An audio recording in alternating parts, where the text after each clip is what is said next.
Bonjour à toutes et à tous, merci d'être avec nous pour ce nouveau plateau télé du CIAN, le Salon des Industries du Grand Sud. Alors, on va parler d'autoconsommation avec la production d'énergie solaire dans le secteur industriel. Et pour en discuter, je suis avec Daniel Touhéry. Daniel, bonjour. Et bonjour, bonjour à toutes et à tous. Vous êtes directeur général de l'entreprise LM Soleil. C'est exact. Société créée en 2007, vous êtes directeur général depuis 3 ans. C'est une entreprise qui est basée en Charente avec des bureaux à Angoulême. 110 collaborateurs qui officient à la fois sur la Nouvelle-Aquitaine et l'Occitanie. Et votre société développe des solutions de production photovoltaïque. Quelle est votre spécialité précisément ? Alors, notre spécialité, ce sont donc des centrales photovoltaïques qui vont être disposées sur des bâtiments existants ou à construire. Donc, nous ne faisons pas de centrales dans les champs. Nous avons donc une spécialité du bâtiment, du bâti. Donc, soit sur du bâti existant, soit, par exemple, des ombrières de parking qui permettent de solariser des parkings d'entreprises, de supermarchés. Voilà, c'est ça notre spécialité.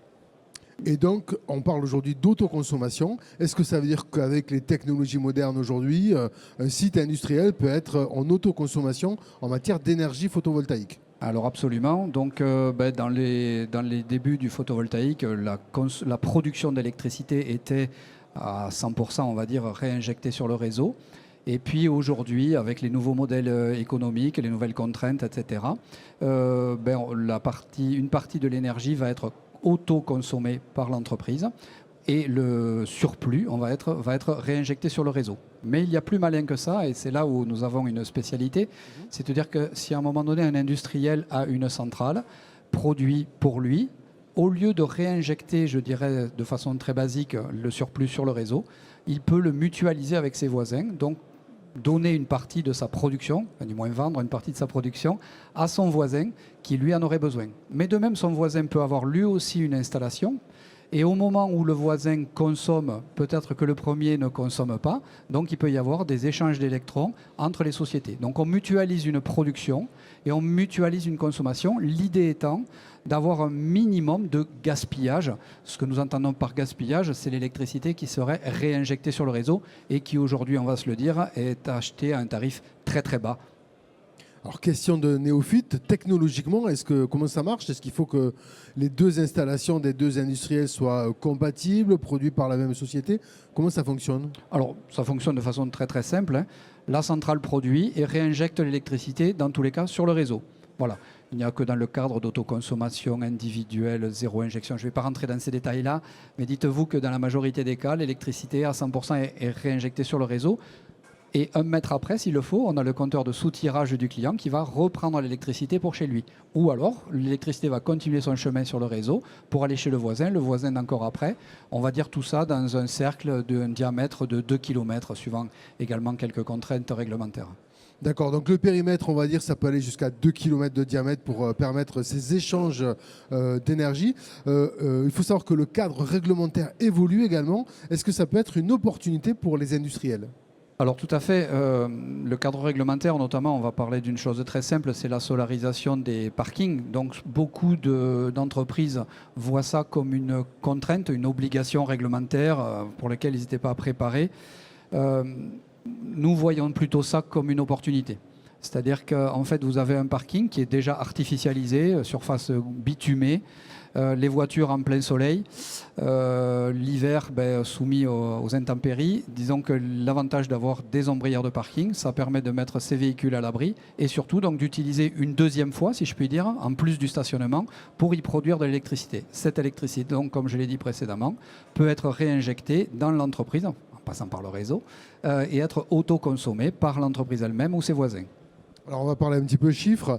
Vous dites que la réglementation va imposer les sites, et notamment les sites industriels, à solariser leur parking, c'est-à-dire mettre des ombrières photovoltaïques sur le parking.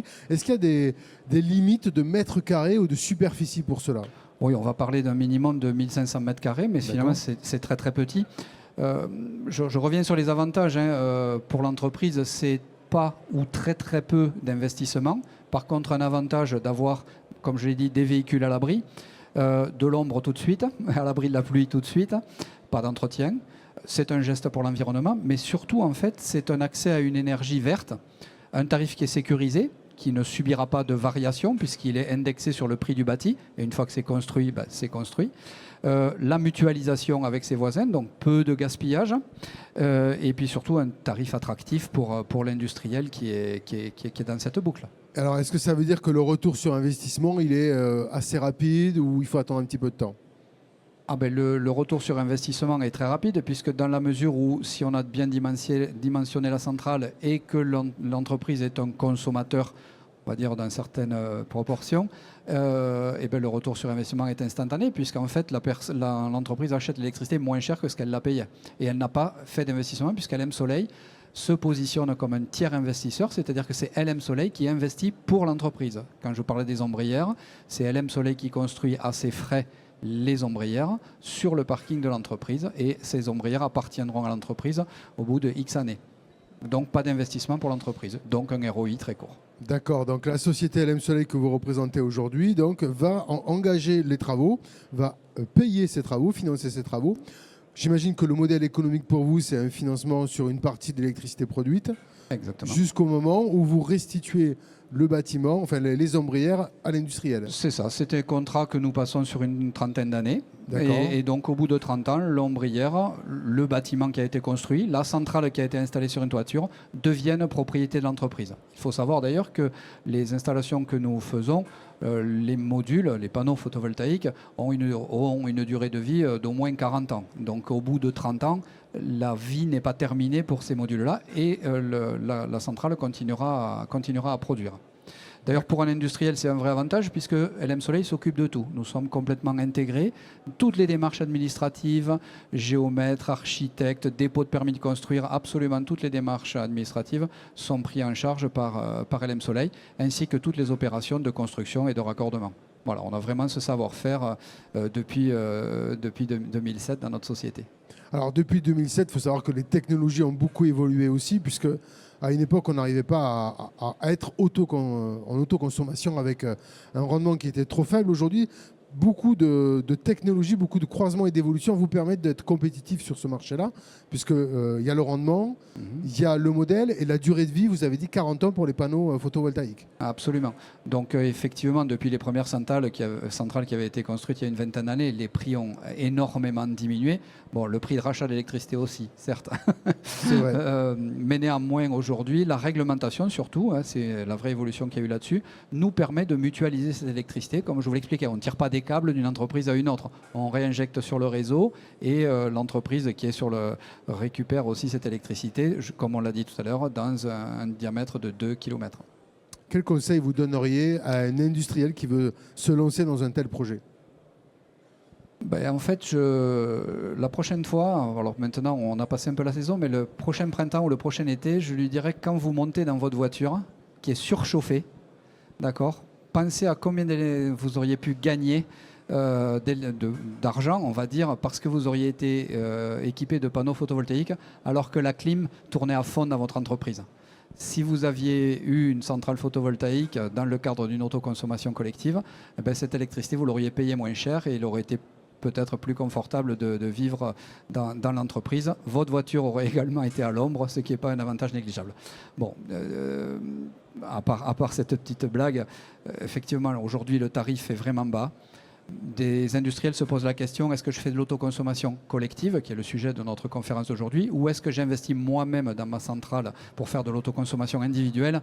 Si je devais donner un conseil à ces derniers qui veulent investir dans leur centrale, surtout dimensionner de façon très juste votre installation. Il est inutile de surproduire au vu du faible prix de rachat d'électricité. Vous n'amortiriez pas justement votre investissement.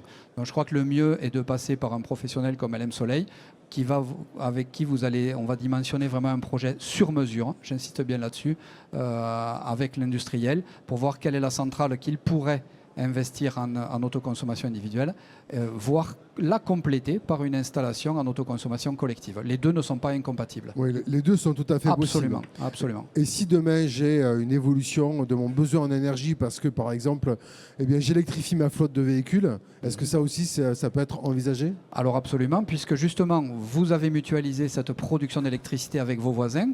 Nous-mêmes avons un petit peu surdimensionné l'installation dans laquelle nous sommes investisseurs. Donc on a déjà une réserve de production pour l'industriel. Alors vous parlez des voitures, mais ça peut être aussi l'industriel qui avait un four à gaz qui qui passe à un four électrique, donc qui va augmenter sa consommation d'électricité. Donc nous pouvons lui fournir. Et comme je l'ai dit, en plus, si on a mutualisé ça avec d'autres entreprises dans une zone, eh bien il y a un fort potentiel pour pouvoir alimenter cet industriel.